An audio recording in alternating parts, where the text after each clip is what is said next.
What's the meaning of calcify?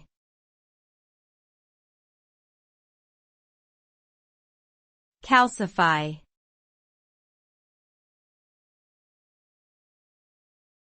Calcify.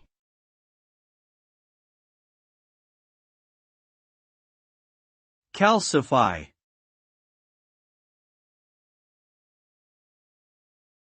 Calcify.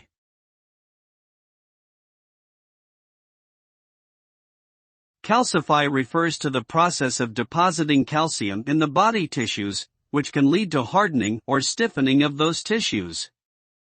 This can result in various medical conditions such as arteriosclerosis, which is the hardening of the arteries, or calcific tendinitis, which is the hardening of tendons due to the accumulation of calcium deposits.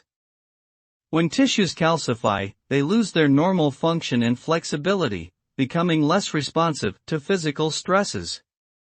In some cases, this can cause pain, inflammation, and reduced mobility.